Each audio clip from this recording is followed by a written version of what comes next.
All right. So, welcome everyone to another episode of the Omar Pinto Coaching Podcast. And today I have little Kate Donnelly joining us on the show. And she is from the After Party, a podcast about sobriety from the SoberKates. So, really, I'm talking to one of the SoberKates all by herself. Hi, thank you for having me and putting me on the hot seat. I'm already starting to sweat a little over here. Well, it's so cold over there. I'm assuming a little bit of sweat would help. Yeah, it's a little hot in the house. I go overboard with the heat. So. Oh my God. So there's another thing. I haven't had a heater. I haven't actually had a heater in my home in 22 years. And not to sound stupid, but does it get cold there? It gets chilly. Yeah. So you can like wear a sweater and socks. No socks. My wife will wear socks. So it's funny. And it's interesting, right? Because I'm from California. So I experience all four seasons, and California during the summertime, it is hot. Okay. But over here, it never really gets that hot and it never really gets that cold. So my body automatically is like, if I'm even remotely cold, I might put on a hoodie and that's about it. But most of the time I'm wearing shorts, flip-flops, and a t-shirt every day. That sounds so nice. It is wonderful. I'm over here putting on snow pants, snow boots, layers just to take the dog out to take a shit. It's brutal. Like it's a whole thing. It's like, oh my God, I've got to take the dog outside to poop. Yep. It's a whole production. Wow. Yep. You know, we could have a whole episode on that. We're not going to, but it just boggles the imagination when I think about the kind of craziness. And as a matter of fact, Kate and I, little Kate, this is for those of you listening, we're talking to little Kate of the SoberKates. So we were just talking about how it's like nuts in the US right now with the weather, accidents and like freezing cold temperatures and power outages. You know, I was telling her about a friend of mine, Austin, who was supposed to be coming to Costa Rica on Thursday. And he's like, dude, I don't think I'm going to be able to leave the country. Like there's no power here. It's nuts. I'm sure the planes have power still. The planes are going to have power, but what about the airports? You don't think they have some sort of like infrastructure to not? I guess. I don't know, but maybe apocalyptic. It's like, it feels like it's end of days. Like it totally feels like it's, oh my God. Right? Like I feel like, you know, my mother being a Jehovah's Witness, like all her predictions are finally coming true, right? Jesus is coming, right? She's like going to start calling you like, I told you. I told you. And you're going to be hitting the ignore button on those calls. Blasphemy. Burn in hell. All right. So as we immediately jump into some comedy on the show, let's dive into little Kate's story. So are you ready, little Kate? Can I call you little Kate? I just love calling you little Kate. That's fine. Great. That's fine. All right. So what I find out from being interviewed by the Kates was that the reason why it's Big Kate and Little Kate is because Little Kate is how tall? I'm 4'10" and a half. Wow. Tiny. Yeah. I'm a tiny person. Okay. You can't tell. You can never tell by my personality, but in stature, I am just a wee little tiny, adorable little thing. So, let's just dive right in. I'd love to hear a little bit about your story. And since, you know, it is a sober podcast that you have going on, I'm going to ask you one of my old questions from the Share podcast, which is, you know, tell us about the first time you drank and used drugs, but more importantly, how to make you feel. So the first time I drank, I was 12 years old. And I can remember it crystal clear. I was at my best friend's house and we were on the computer playing The Sims. I don't know if you ever played that game. Sims. No, what's the Sims? It's like a virtual like live role play game where you control like a family and buy a house and all that stuff. Okay. It's very addictive. Okay. The Sims. Let me write that down. All right. And you said you were 12. So how long ago was that? Oh God. 21 years ago. 21 years. How old are you? 33. Wow. You never guess. All right. Anyway, so 12 years old, playing The Sims. So her parents were out and they had a back deck, which had a full stocked bar, a kegerator. Their house was the party house. So being, mischievous little 12-year-old girls, were like, let's check out what's going on. And we happened to find a bottle of Kahlua. Ooh. So we immediately grabbed that because we were like, oh, it kind of smells like chocolate milky. So we ended up mixing it with chocolate milk, which was a mistake because the two together kind of curdled really quickly. But I just remember we were just splitting a big glass of Kahlua and chocolate milk and chugging it. And like, I finally felt a new side of me come out. So as you know, I do have a lot of anxiety and, I don't remember being a overly anxious kid, but I do remember feeling like I had a lot of pressure on me at all times to excel. And I had that pressure put on me from external sources. And unfortunately, it conditioned inside of myself. So I did put a lot of pressure on myself. So once we started drinking that, I don't know if we even got buzzed from it, but I felt good. I felt like all those pressures, I numbed them out. I was able to ignore them and I felt free and I felt in the moment for the first time, which I think drinking does bring you in the moment, negatively or positively, but like you don't care about anything else when you're drinking. So that to me lit my brain up as like, this is good. I'm in the moment. Like I'm enjoying the time right now. I'm not thinking about homework or sporting events or what I need to do, or did I clean my room? So it just felt very liberating to just be in that moment. So I didn't drink excessively in high school. I did smoke weed a lot, but I didn't get high until like the 20th time I smoked weed, which was bizarre. It is bizarre. You just didn't hit it right. That's what everybody said, but I think I was. But once I did get high, it was not good. It was like hallucinations. Really? Oh yeah. Weed and me, it's awful. Hallucinations. Like I have to stop myself from like thinking, what if I were to just jump out this window? Or yeah. Okay, paranoia and yes. Big time. Okay. Big time. It's so interesting. So 12 years old, drinking alcoholically from go. Giant. Now let's just put this in perspective for our listeners that, like for most, I would say for most women, for most girls, when there's a weird consistency, like sometimes I'll ask my wife, oh, well, why don't you like that? Well, it's not the flavor. It's just, it feels weird in my mouth. You know what I mean? Like it has a weird, odd consistency. So if it smells a little off or if it's got a weird consistency, it's a no-go. And you pour this Kahlua that you've never had before with chocolate milk and it starts to curdle and you put it in a giant glass and you both start chugging. That's the word you used, chugging. Yes. Right? At some point, like, was there ever a point was like, oh, this is gross?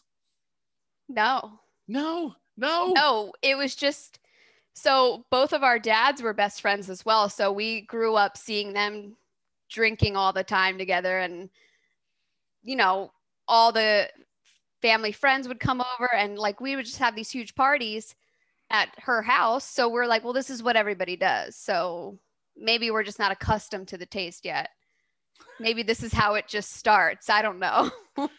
So next phase is I'm 12 years old and we're having a conversation of maybe we're just not accustomed to the taste yet. But yeah, we didn't have the sophisticated palate yet for chocolate milk and Kahlua. This is so good. Now here's this is why I asked the question, is there is these feelings associated with drinking that we didn't get sober. So liberated, free, in the moment, joy, enjoying, okay? Not caring about anything else. So more freedom from the pressures of life. So, exactly. you know, we villainize alcohol, we villainize drugs, but ultimately we get our very first glimpses of ourselves, of who we truly are behind the mask, behind the anxiety, behind the pressure that we've put on ourselves. Once we're able to put the pressure away, release the anxiety, all of a sudden I'm able to feel joy and freedom. Yeah, and you wouldn't expect that with alcohol, but I mean, there's a reason it's called self-medicating, because something isn't clicking in either your brain chemistry or just hormones, puberty, all that. Something's not meshing well. So we found that to medicate ourselves, and it clicked, which is an awful age to start now that I'm thinking like puberty and stuff. Yeah, no, I mean, here's the thing. Yeah, again, it's a window. It's a window so that I can see myself for the first time. I allow myself, and this is another thing. This is you allowing yourself to feel these feelings because they're in there. Okay. These didn't come from the alcohol. These are feelings that I had inside of me, and the alcohol allowed me to feel them. Right. So this pressure, okay, so I have all this external pressure from where? My father. Since fourth grade until I graduated high school, I never got anything lower than an A. So it was something to be proud of, but it became so normalized that anytime I got below an A, I got in trouble. So it was no longer like be proud and do your best. It was, no, you have to be the best.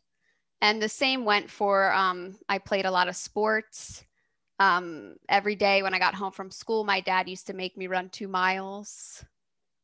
And if I missed it, I would have to double up. And yeah, so there was a lot of structure that he was trying to implement in my life, because I think he knew how he grew up and he didn't have that structure, or he wanted something better for me.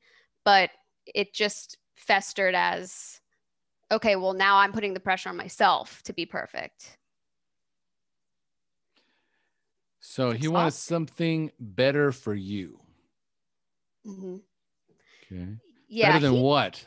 Well, I think he saw his upbringing. He never excelled in grades. He was a great athlete, but my mom is where myself and my brother get our brains from. She's very intelligent. So I think he saw that as both of us were really excelling. So he thought by pushing us harder and keeping us on the straight and narrow, we would like discipline, like have self-discipline. Mm-hmm. And it would manifest as we wanted to strive to do our best. And then in the future, it would pay off with, you know, careers, colleges, all that. But it just, that's not how it works. That's not a fun childhood. No, I did have a really good childhood. I don't want it to seem like I didn't. And like my dad, like we're very, very, very close. So he didn't fuck me up too bad, but was a lot of pressure. So your dad had initially put pressure on you, And then you took on that pressure yourself. Mm-hmm. I'm definitely a perfectionist now. Okay. All right. And so you drank at 12 years old for the first time. And then when was the next time you drank? 12 and a half. I don't know. Okay. So this was like 13. Once you started, it was like. Yeah. When I said Okay. I didn't drink a lot, I mean, like, I didn't drink every weekend, but multiple times a month, I'm sure I was drinking. So whenever you got the opportunity, Yes. it was go time. Yeah. Whenever a 13, 14-year-old could get her hands on some alcohol, she was drinking it. So when did it become a regular thing? It probably became regular probably the summer before I went to college. So I was competitive softball player. So every weekend in the spring and summer, we had tournaments. So I didn't get a chance to really party in those seasons during high school, which I mean, kept that addiction at bay for a little bit. But once the summer before college came, I was done with school, with softball, with all my responsibilities. So it was a fresh slate. I already had everything set up for school. I didn't have anything to worry about anymore. So I kind of went like buck wild. And you were, I'm assuming 18? 17. 17. So 17 years old and summertime, and it's off to the races. Yeah. And it kicked off with senior week, which is a rite of passage, which totally. Mind you, my father did pay for that because he said I worked so hard, I deserved it. So what does that look like? He said he paid for it senior week. What did that look like? Oh, well, we went down to Myrtle Beach, South Carolina. So he paid for my flight. He paid for the house, gave me money for like going out. Yeah. So it was a lot of people from my high school. We all rented houses and it was just a week of debauchery. Yeah. It's just, okay. So what kind of trouble did you get into that weekend? That you can share. I went skinny dipping the one day and everybody stole my clothes. So I had to run home 5 blocks naked. What? Yes. Oh my God. You were streaking on purpose. No. You were streaking.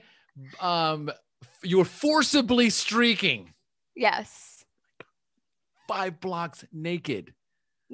Buck naked. But you were drunk. So like. It was like, woo, guys. And I got back. I was like, give me my clothes back.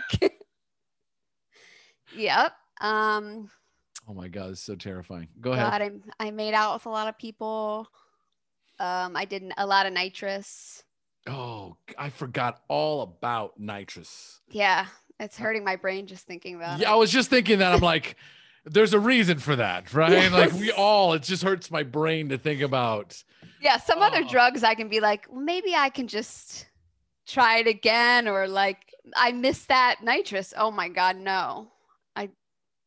Headache. In the United States, you have to be 21 years old to legally drink. Yes. Right. And meanwhile, Dad was cool enough to just like, hey, you've graduated, you earned it. You know, obviously you must have graduated what, 4.0? Okay. So top of your class, great grades. You want to, rent a house. Boom. Ass party. Yeah. I mean, he also threw me a big rager graduation party where we had kegs and karaoke machine. And mind you, I had been drinking with my dad for years. Okay. So it was very normalized in my household from my dad. Okay. This is good to know. From my dad, yeah. Very normalized on your dad's side. So I guess he was like the cool dad. Yeah, he still is. He still is, right? So again, now the rager party, other than, the usual shenanigans, right? Was there any like real major consequences during that summer, during, having that party and then going to Myrtle Beach and then having a whole, that summer of love? I did get an underage. Yeah. So I got underage drinking. Okay. Arrested for that. You actually got arrested. Yeah. Handcuffs, the whole deal. Well, when they got there, I was already handcuffed because my friend had handcuffs there. So I was already handcuffed when they showed up. So I did their job for Oh them. my God. All right. Okay. You know why I'm asking, is because my daughter she's turning 18 on Oh the gosh. 26th of this month. Oh, she's a Pisces. And so, yes, she's a Pisces. What's the significance of that? Because I'm like, okay. But anyway, okay, so she's a Pisces. Anyway, so I was like, ooh, maybe there's some insight there. So anyhow, she's always been a good girl, but she wanted to rent a house at the beach and invite all of her friends.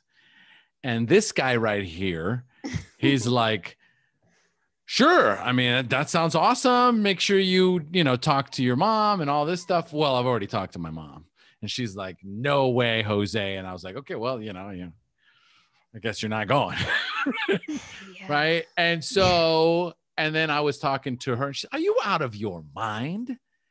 Letting your 18-year-old daughter who's never had a taste of freedom in her life rent a house with boys and girls, unsupervised, no parents at all? And I go, yeah. I still, for some reason, have not left my teen years. Like there's a facet of me that completely missed the mark.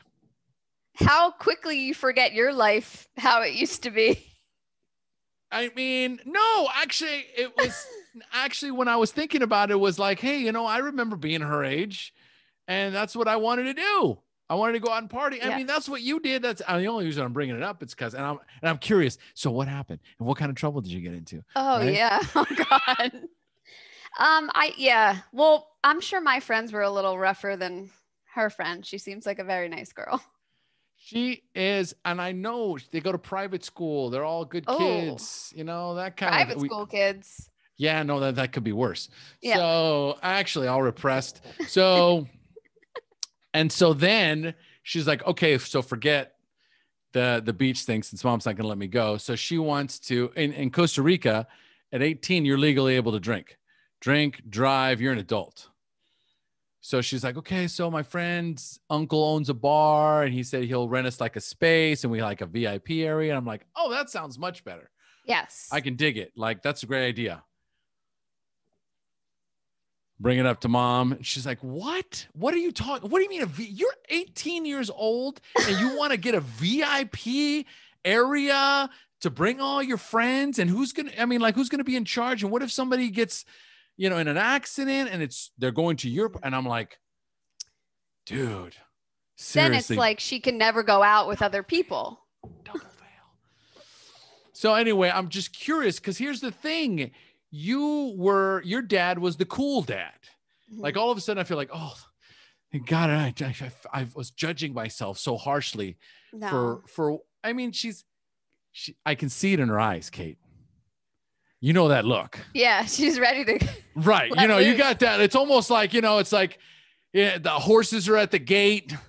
You know what I mean? And you're just waiting for the little, waiting for the gate to open. The horses just kind of, I know that look. You just have to trust that you raised her right. And yeah, but it's scary. My wife's all over me. Like this, it's not even her. Like it's my ex-wife, mm-hmm. and my wife. I telling her, and I'm like, honey, she goes, "Are you out of your mind?" I mean, blah blah blah blah. Like, I don't understand. I see it. I see it. If you hold her back, yeah. Okay, it's like a Trust spring. me, she will explode. Yep. Yes. Trust me. Trust me. We wouldn't be on this call. Right. We wouldn't even know each other. Trust me. Let her go.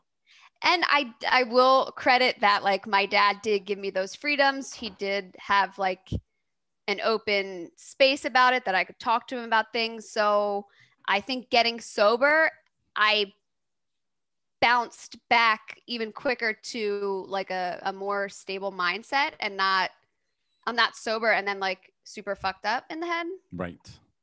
And not saying that happens to people who have bad relationships with their fathers, but let's just look at that summer. Was it an amazing summer, or do you like, I wish I would have never had that summer?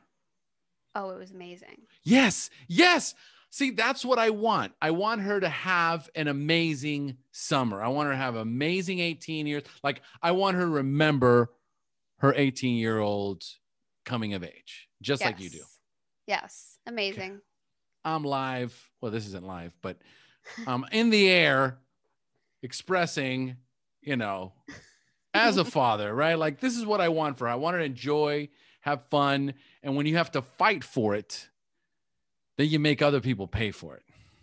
Yeah. Including yourself. So now, okay, go ahead.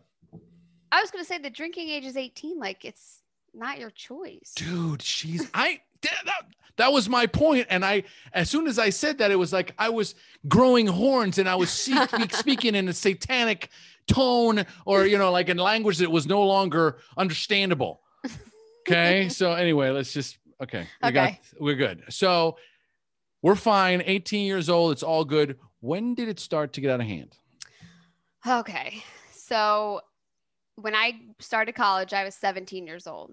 So I started school early because I'm a baby genius. And yes, you are. I knew I had asked my mom, could I take a year off? Because I knew in my bones, in my soul, like, I'm not ready to go. I know it's not going to end well. And she's very like pragmatic, logical. She's like, no, you're not taking any time off. You'll never go back. You're going. I kid you not, within the first month. Yeah. Self-sabotage. I failed like 3 classes that semester, Fs. One I didn't even show up to because I knew I didn't want to be there to begin with, but then to give me that much freedom. When I had some freedom in high school, but I almost had to structure myself with homework, studying, and all that because I knew I have ADD. So I knew, and it's been undiagnosed until I was like 25, but that's besides the point. I knew if I didn't discipline myself, I would have never made it through. But I mean, I had parents living with me at that time. Send me to college. What? We have like co-ed dorms. Oh, there's a frat party every night. What? Like, oh, I can go down at midnight and get chicken fingers. This is great. Yeah. Yes. Oh, that's fucking brilliant. So, I mean, no accountability. None at all. None whatsoever. And we had this thing at school where you could have your ID card and you could load money onto it. They were called diamond dollars. My mom used to load money on my card for like 7-Eleven or a pizza shop. And a pizza shop had a bar attached to it and we used to get served. So I'd be buying everybody drinks with the money that she keeps putting into my account. So I had no financial responsibility, no accountability. It was just a party. And I mean, I had a great freshman year. Like, all the girls that I met freshman year are still my very close friends, and we can laugh and joke about all of our experiences. Sophomore year, the week before sophomore year is when it turned very dark. So that's when my older brother passed away. Oh, sorry. Oh. So he passed away. He threw up in his sleep from drinking. So I didn't take that as a sign of like things needed to change in my outlook. I actually turned quite the opposite. So my freshman year, I was very steadfast in I didn't do cocaine. So I thought I was kind of better than everybody else around me that was doing it. Sophomore year, I said, fuck it. Like, why bother? And got into cocaine. And then just really was doing some damage to myself self-harming. I was cutting. I was promiscuous because I just wanted to feel something. Yeah. I withdrew from school, and I remember Big Kate and I had an apartment that was very off campus and further away from everybody. And our routine was wake up at 5 p.m., drink, go to bed at 5 a.m. every single day. No And school. it was No school. Yeah, no, I think she went to like 1 or 2 classes, but she did fail a couple. Sorry, Kate. Yeah, it was like the darkest. How old was your brother? He was 20. How old were you at the time? It was right before my 19th birthday. Okay, so he was a year and a half older or something like that? Mm-hmm. He was the grade above us. Okay, me. so a year older. And he went to college with me, and we were best friends in college and best friends in life. So this is just one of those fluke instances where it's not a car accident. It's not OD. It's one of those vomit and oh my God. What did this do to your parents? So gosh, I think it really separated the whole family. So then it was just myself, my mom, and my dad, and we all separately blamed ourselves for it happening. Wow. Because I was with him his last night. My dad was supposed to be with us, but couldn't because he chose work. My mom was waking him up every hour and didn't catch him between the hour that he threw up. So we all just kind of retreated inside and blamed ourselves. My mom actually left us about 6 months later. And that was rough. It was. What do you mean left? Like she moved out. Your mom? Yeah. Your mom just bailed. She checked out. Yeah. So my parents were, heading for divorce anyway. And she had discussed that with my brother and myself before. And that's funny because my brother would always say, "Oh, you're just going to bail." And she would like get so upset. I know you just said that. So once that happened, it almost brought them together like tenfold for about a month. And then she just couldn't do it. I mean, I couldn't either, like living in that house, we grew up in and passed away there. So she left us, and that was hard on me. We didn't talk for about 2 months. She didn't reach out or anything. So I have some abandonment issues from that. And my dad had his own business. So he just kind of had to throw himself into that. And was working all the time. Buried himself. And then when he wasn't working, he would come home and drink. So I was living with my dad, and I felt pretty alone all the time. So wait a minute. What happened to Big Kate? Weren't you living with Big Kate? Yeah. So the first semester of sophomore year I was, and then I dropped all my courses, and my parents found out and whatever. So my dad made me sign this contract and like move home, but still pay rent for my apartment, which is fucked up. But I was only allowed down to college on the weekends because he knew I was like partying, and it wasn't a good environment at all. So during the weekdays, I would be home, and I would commute to my classes because I didn't live too far from college. Okay. I would commute to my classes. I would go to the parking lot and sleep in my car. Oh my God. So everyone's just completely checked out, fucked up. I'm assuming no one's going to therapy. No one's getting counseling, nothing. It's self-medicating and running. Yes. Wow. Okay. All right. So how long did this go on? What's today's date? February 16th, 2021. Yes. Yeah. I still have the same relationship with my mother until this day. She can't even mention his name. She doesn't bring him up. She remarried quickly after and had another baby. So she quickly moved on to start a new life. My dad is better. We talk about him a lot. We talk about what's happened a lot, and it's going to sound fucked up to say, but like we often say that we can see where we can be grateful that all this happened to us now. Yeah. Because it's made us who we are, and it's made us make choices in our lives that we would have never had to be faced with if we didn't have to go through this grief. And it could have gone either way of, you know, for a long time, I thought I wasn't going to live past 25. But, you know, when that trauma happens to you, you see life in a whole different way. So my dad and I are very much on that wavelength together. So it brought you two closer together. Yes. Okay. So were you able to support each other through that time? Oh, no.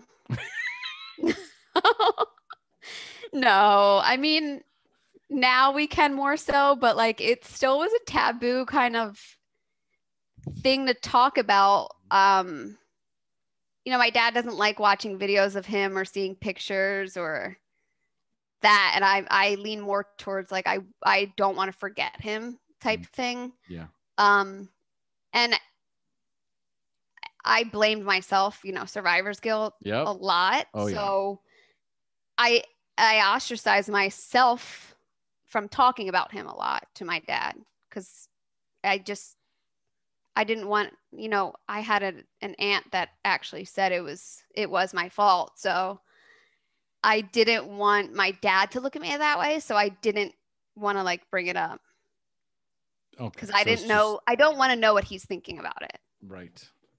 So as far as the drinking and the partying and the, you know, basically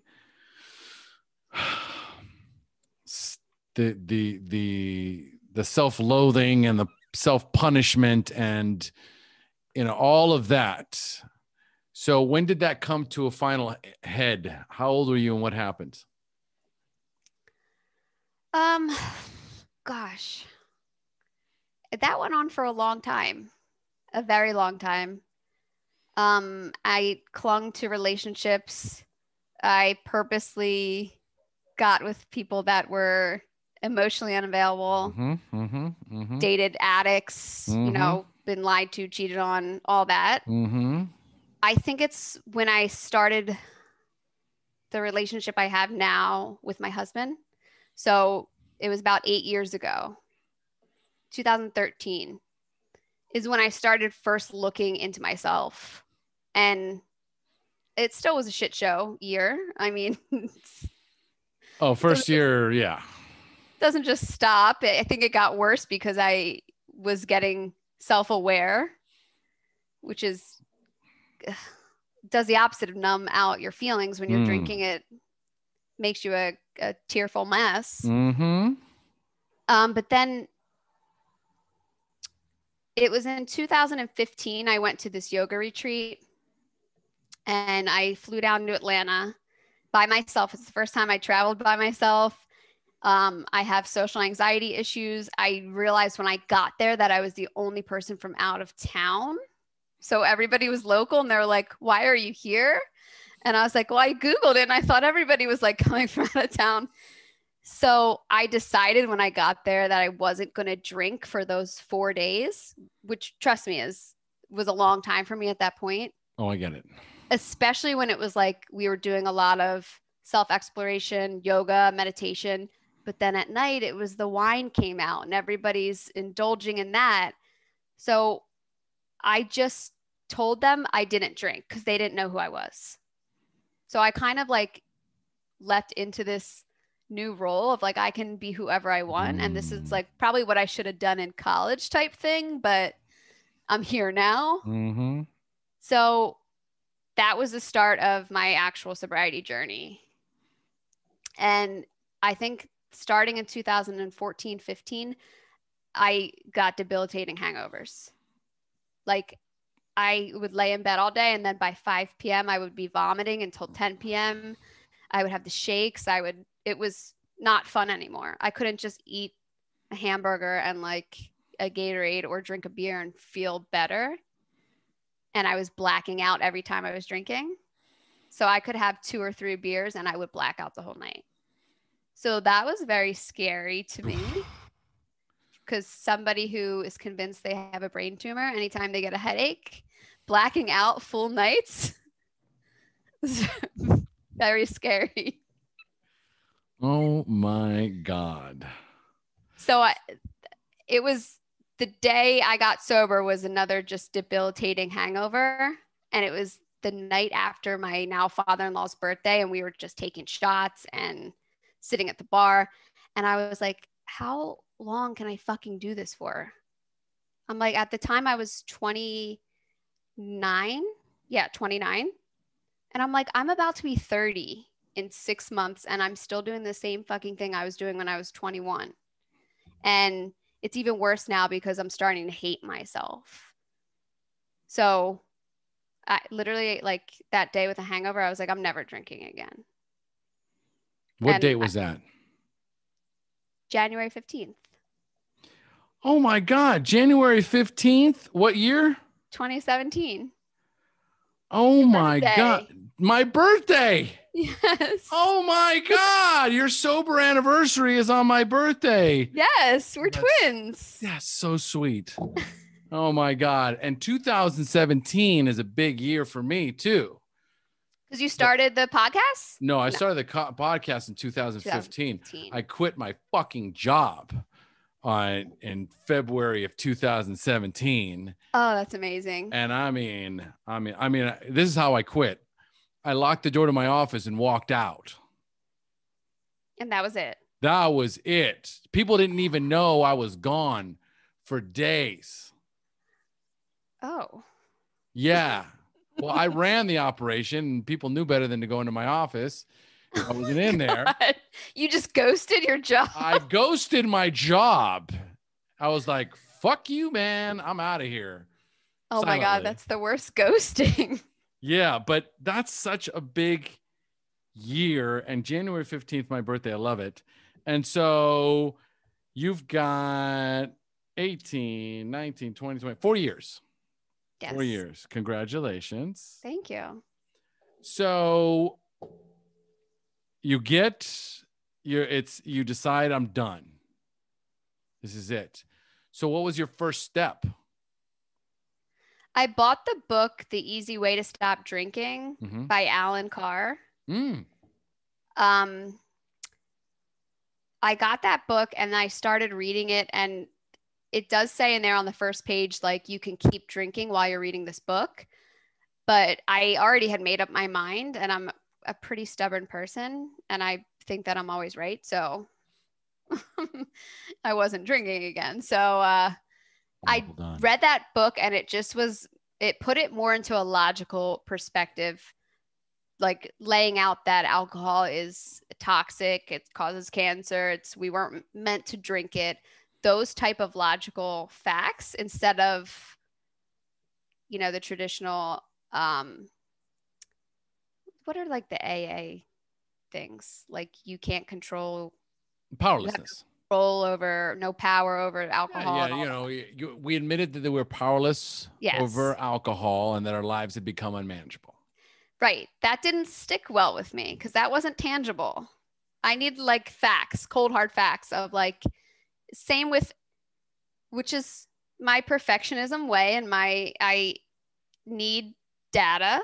It's a lot of things in my life. Show me the proof in the pudding and not just these woo-woo quotes. Well, and here's the thing, and let's take it a step further, okay? And this is what I believe. Just like there are gazillion religions out there that all claim to be the only religion. Right. Okay. And AA, and I'm not trying to shit on 12 steps because that's where I come from, but it claims to be the only way. Right. Right. And so when that happens, there are those of us that resist that ideology because it's where we come from. It's just further wounding and trauma from what we're already kind of used to. Right. But ultimately, what work when you seek and you shall find. So ultimately, when the desire is there, like I am done drinking, the pathway will present itself. And that's funny because I didn't even look up that book. Big Kate sent me that book. There you have it. About 2 days earlier. And mind you, Big Kate got sober after me. She wasn't looking to get sober, but someone had posted it and she said, oh, this is weird. I know you've been like trying to cut back or manage it better. So why don't you like check this book out? Boom. So yeah. And then I reached that moment. I was like, I'm going to order that book. And I put my mind to it and I was done. So hold on one second, because I think I interviewed Alan Carr. Isn't he dead? If it's the same guy I'm thinking of, or maybe it was, no, here it is. Hold on. Podcast. But, he died in 2006. Then that couldn't have been, no, that's not. Okay. So then, no, I did not interview Alan Carr. Sorry. Let me take that back. But okay. So I'm going to delete that. Are you a medium as well? A psychic? Okay. All right. So you get the book. It starts to register. Mm-hmm. All right. And so when did you and Big Kate have your aha moment about your podcast? I don't think there was an aha moment. I won't lie. She started the Instagram. I'm just the other pretty face in the duo. Oh, so the Instagram started first. The SoberKates started as just an Instagram. Okay, an Instagram. In okay. 2017. Okay. And then the podcast just started March of last year. Okay. So you guys started. Okay, so that makes more sense. So you started as the SoberKates. Yeah. And then it's like after, and you're I'm sure you're familiar with the original After Party. Yes. Anna David. Yes. Right. Okay. So was that your inspiration for using that name, or like? No, it really did just come to us because Big Kate used to throw the best after parties. Oh. So in our hometown, it would pretty much be understood that the after party was at Big Kate's house. So, and we never skipped an after party. We were never satisfied when the bar closed at 2 p.m. or 2 a.m. We wanted to stay out until 5 a.m. So we'd always be like, who's having the after party? Where's the after party? Big Kate would be like, let's go back to my house. Oh my God. This is how old I am. I forgot that there were after parties. Yeah. Like this is how old I am that I'm like, I'm getting there. Yeah. Oh, wait a minute. I remember now. Yeah. Now it's like, I don't bar, everything's closing down and it's like, where are we going next? Exactly. Oh man, good times. Exactly. And we were always the last ones awake. So we were like, people are wondering why I am so like allowing my daughter to just get out there. You know what I mean? Like those were some fucking good times. All right. Yes. Yeah. I mean, again, I will say that through the mire of bullshit and programming and limiting beliefs that attach themselves, that integrate into our system, it is only when we have our first drink that we can actually go, oh my God. Yeah, it's funny. We just talked about this in a previous episode, but we actually got like hate message from somebody saying we should be disappointed in ourselves because our podcast, we laugh about times that we used to have together. And all of our laughter and talking about good times led this person to drink. Oh my God. And they expected more from us. But I'm sorry. You know, Big Kate, you know me. Together, we're a crazy force to be reckoned with. Like, we had a lot of fun. We have so much fun together. Fuck the haters. Right.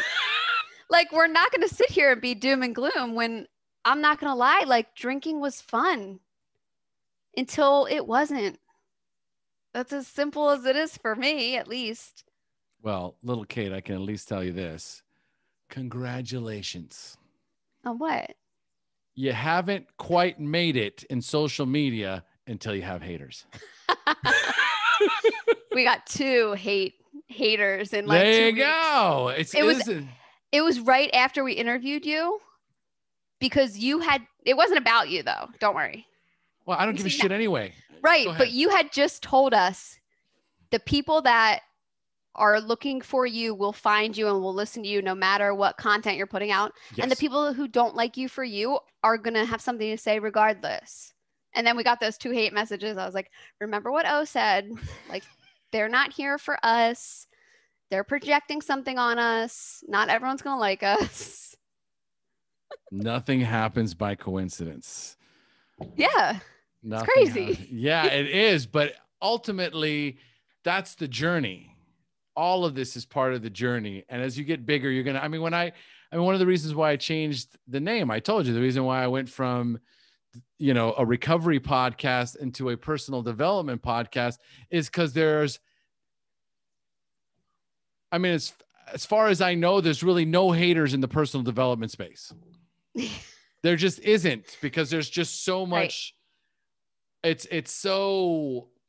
There's so much transformation and evolution and so many different resources and access to information. There is no one way when it comes to personal development. But when it comes to recovery, there's all these, dogmatic opinions. And it really, and so, yeah, all of a sudden you're going to get these people that are the haters. So I'm curious, at some point, speaking of the podcast, when did Big Kate start listening to Share First? Did you start listening to Share First? Like, how did that happen? Because 2017, I'm 2 years into the podcast. Yes. Big Kate, for sure. Big Kate started listening to it, I think, the first week she got sober. And then, she sent it my way, like, you should listen to this podcast. And since we were 2 years behind, we binge listened to every single episode. Nice. Yes. Yeah. Yours is the only recovery type podcast I listen to. Oh, see, I'm so honored. I love it. Brown nosing you. I know. Well, that's why I asked, shameless self-promotion, that never dies. Okay. So I'm curious, how long has the podcast been live now? So we had our first episode March 26, 2020. So last March. Wow, 1 year. So we started recording it the week before the quarantine happened, which maybe we would have rethought it, because I feel like everybody got a podcast in quarantine, and I want everybody to know we thought of it before coronavirus was even a thing. Okay. We didn't get locked down and think we should start a podcast. No, we thought about it before. So amazing things started to happen to me when I launched my podcast. Okay. So I'm curious, what amazing things or opportunities or people or topics or whatever, what has it brought to you? I think for me personally, it brought me closer to the sober community. So I don't feel as much of a connection on social media or Instagram, because I'm a viewer, not a doer on Instagram. So I don't message people, comment people, heart things. I don't do that. I just scroll and try to look at pretty pictures. I don't read quotes or any, I just want to see the jungle you're in or the hike you went on type thing. So I was always a part of that community, but I don't feel like that was as authentic as I could have projected myself. So the podcast really has given me a platform for people to see my personality. I don't love me, hate me. I don't care, but I've connected more with people in the sober community that we already knew, but just through like quick messages or like, congrats, like, yeah, 2 years sober. Now I'm actually like making friendships with people. And like, I have a sober friend in Canada, like all these things that it's like, okay, I feel more of a community now, which I never did before. I just thought like, I almost felt like an imposter, like a fraud, like, oh, I'm just on the Instagram, like being an influencer. Like, that's not me. So with this, I feel like it's connecting me more with people. And I'd rather do like a talking platform because I can't articulate things online at all. So it's just a way better platform for me personally. I can't speak to Big Kate. You can ask her when you have her on. So It's also the biggest thing I think for me. It's build my confidence because with the hate mail we get or whatever, we do get a lot of messages on like, you girls are so funny. I love you guys. Like, thank you for helping me. So I feel like I'm not just throwing something down a well, like it's actually having an impact on people, which then this is a huge 180 segue, but it built my confidence enough to like start my business and pursue my passions that I actually want to do. Because I can see like, okay, well, this is opening doors and like, this is breaking me out of my shell. And who would have thought a year ago I would have a podcast that has 20,000 streams already? Like it's blowing my mind that I'm like, okay, people actually like are listening to what I'm saying. So why don't I just trust in what else I want to do and where my heart is actually pulling me to more and start a business? and what is this business? I actually do animal Reiki. So We discussed this on the yes. interview. Yes. The dog Reiki. Okay. So how is that? Because last time we spoke, you had like one client. Yeah. I still only have like one client, but because I need like an infrastructure first. So I built a website. I launched the website. I'm starting my social media platform. I ordered business cards and I'm networking with people right now so that I'm going to get exposure. But I'm ready to put myself out there. And I'm not afraid of rejection or if people think I'm weird or a fraud or anything like that. Because just with sobriety, there's some people still in my life that think, I don't want to hang out with her, like she's sober. So people are going to think about that no matter what you do. And really, it's not important what other people think about you. Right. It is just simply, it's yet another obstacle that we must overcome on this journey. Yes. So for those of you listening, and for those of you that get this, in life, there are numerous, innumerable obstacles and challenges in our lives. And until we overcome those challenges and obstacles, they will continue to present themselves in our lives in different ways. So the reason why I asked Kate about, what has it done for your life? I can't even express how my life has changed when I pressed record 6 years ago. Not having any idea what was going to happen. I had no plan, no business plan, no thought about making money. But something magical happens when you commit to a passion project. You send a message out into the universe that says, I'm ready. I'm ready to put myself out there, just like Kate said. I'm ready to risk. I'm ready to be seen. I'm ready to be seen. Because for so many years, I didn't want anybody to see me. Yeah. Well Everybody, done. Look at me. Yeah. Look at me, guys. See now me. It's like, look at me.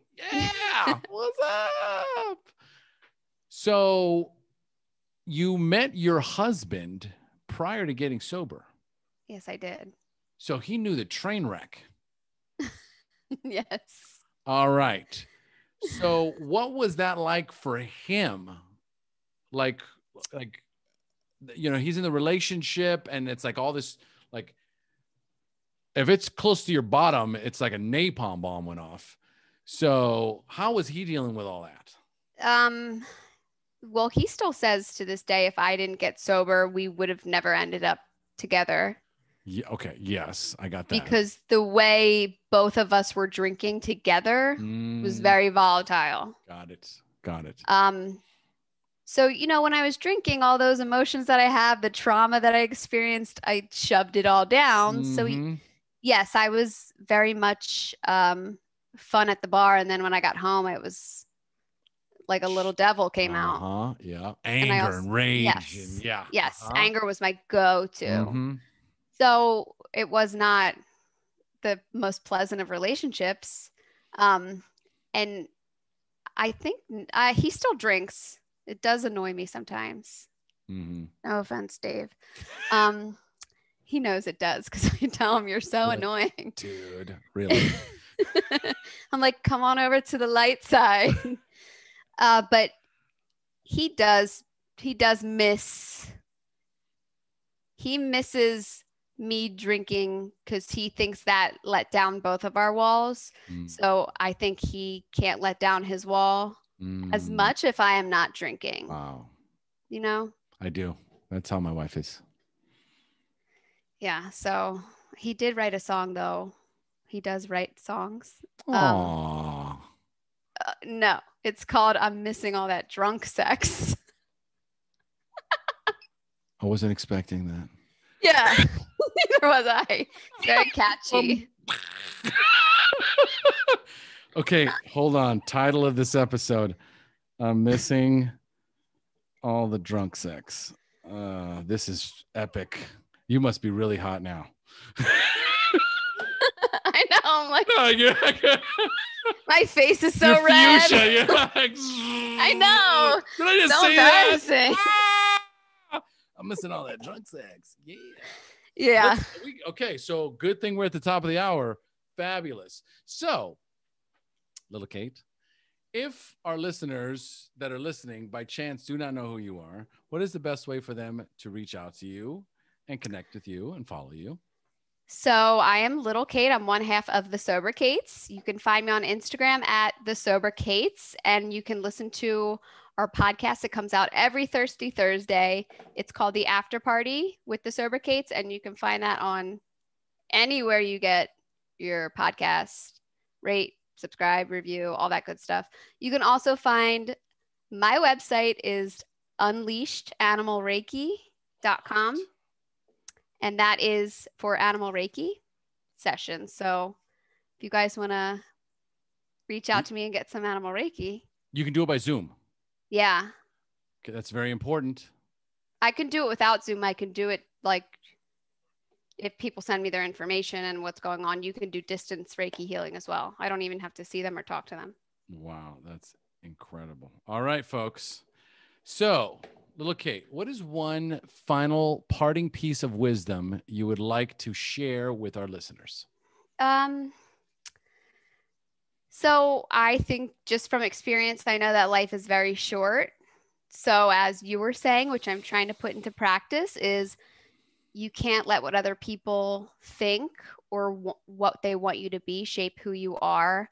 And you have to just build the confidence to make your own choices and build your own path, because at the end of the day, you're the only person responsible for your own happiness. There's no one else in this world that can make you happy. So if anything, look within yourself and you are your number one. Brilliant. Brilliant. Little Kate, thank you so much for joining us. Thank you so much for having me. This was amazing. And I was very nervous, but it wasn't as bad as I thought. I thought you were going to put me on the spot. I did put you on the spot a couple times. I know. You rolled with it. I'm proud of you. All right, folks, we have now reached the end of our show. And as we say here in Costa Rica, pura vida. Pura vida. I got to say it. Yeah, you did.